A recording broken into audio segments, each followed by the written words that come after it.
Holocaust memorial day کیا ہے؟ Holocaust سے مراد دوسری جنگ عظیم کے دوران نازیوں اور ان کے ساتھیوں کے ہاتھوں 60 لاکھ یہودیوں کا منظم قتل ہے۔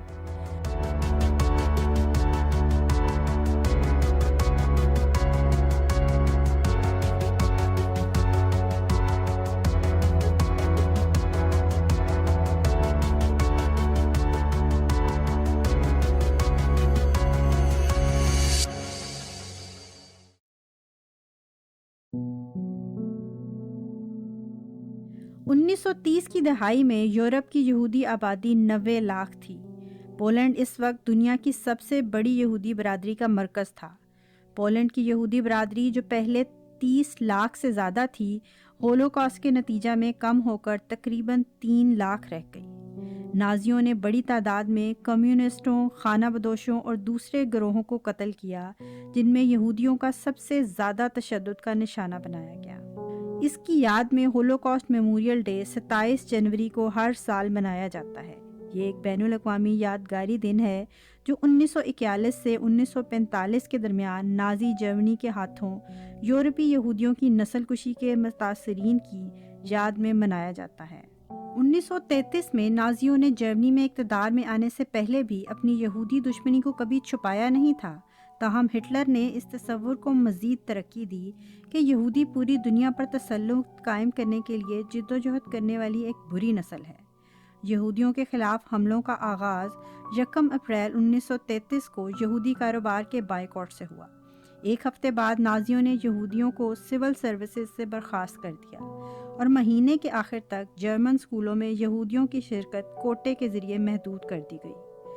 10 مئی 1933 کو ہزاروں نازی طلباء نے بہت سے پروفیسروں کے ساتھ مل کر جرمنی کے 30 شہروں میں یونیورسٹی کی لائبریریوں اور کتابوں کی دکانوں پر دھاوا بول دیا تاکہ نازی نظریات کے مخالف لوگوں کی لکھی ہوئی ہزاروں کتابیں جلا دی جائیں۔ اگلے 48 گھنٹوں کے دوران فسادیوں نے 1000 سے زیادہ عبادت گاہوں کو جلایا یا نقصان پہنچایا اور 7500 سے زیادہ کاروباری اداروں کی توڑ پھوڑ کی اور 16 سے 60 سال کی عمر کے تقریباً 30,000 یہودی مردوں کو گرفتار کر کے حراستی کیمپوں میں بھیج دیا گیا۔ 1942 کے اوائل میں نازیوں نے مقبوضہ پولینڈ میں ٹریبلینکا، سوبیبور اور بیلزک کے مقام پر ٹارچرنگ کیمپ تعمیر کیے۔ ان ٹارچرنگ کیمپس کو یہودیوں کے مسئلہ کے آخری حل کے طور پر تجویز کیا گیا تھا۔ متاثرین کو ٹرین کے ذریعہ اور اکثر تو مویشی گاڑیوں کے ذریعہ ان ٹارچرنگ کیمپ تک پہنچایا جاتا تھا۔ چند دوسری جگہوں پر نازیوں نے قبرستان سے منسلک مستقل گیس چیمبرز بنائے جہاں لاشوں کو جلایا جاتا تھا۔ ان کیمپوں میں قتل کرنے کے لیے کاربن مونو آکسائڈ استعمال کی جاتی تھی۔ آؤشوائٹس، جو شاید سب سے زیادہ بدنام زمانہ اور جان لیوا حراستی کیمپ تھا، یہ دراصل ایک ہی جگہ پر 3 کیمپ تھے۔ ایک جیل کیمپ آؤشوائٹس 1، ایک قتل گاہ آؤشوائٹس 2 اور ایک غلام مزدوروں کا کیمپ آؤشوائٹس 3۔ کیمپ میں پہنچنے پر یہودی قیدیوں کو ایک جرمن ڈاکٹر کی سلیکشن کا سامنا کرنا پڑتا تھا۔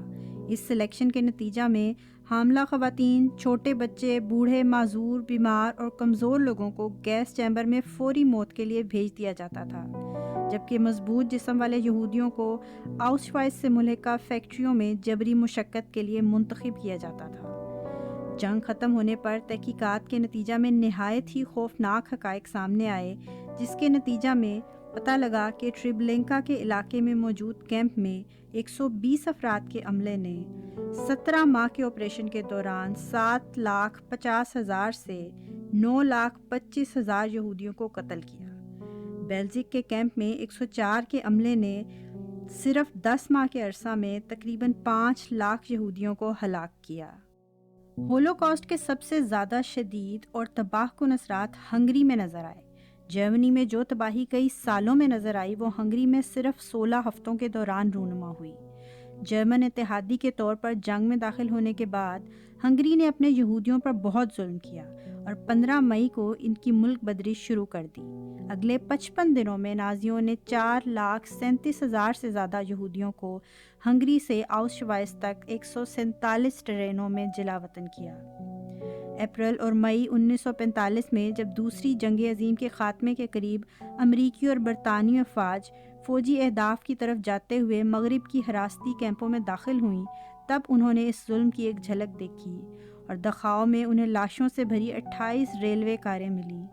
برگن بیلسن میں حالات اتنے خوفناک تھے کہ تقریباً 28,000 قیدی رہا ہونے کے بعد مر گئے، اور ٹائفس کی وبا کے پھیلاؤ کو روکنے کے لیے پورے کیمپ کو جلانا پڑا۔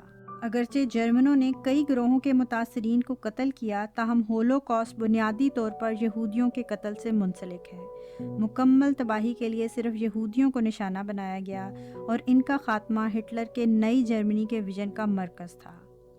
بہت سے زندہ بچ جانے والے بتاتے ہیں کہ انہوں نے ہلاک ہونے والوں کی طرف سے ایک آخری درخواست یہ سنی تھی کہ یاد رکھو، دنیا کو بھلانے مت دینا۔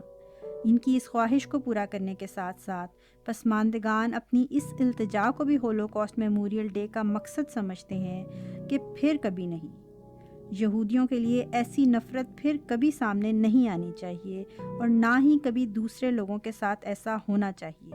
انہیں امید ہے کہ ہولوکاسٹ کی یاد اس کے دوبارہ ہونے کو روک سکتی ہے۔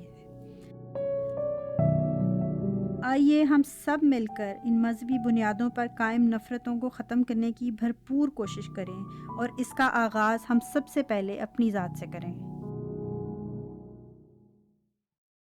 اگر آپ اسی طرح کی معلوماتی ویڈیوز دیکھنا چاہتے ہیں تو ہمارے چینل کو سبسکرائب اور ویڈیو کو لائک اور شیئر کریں، اور بیل آئیکن کا بٹن ضرور دبائیں۔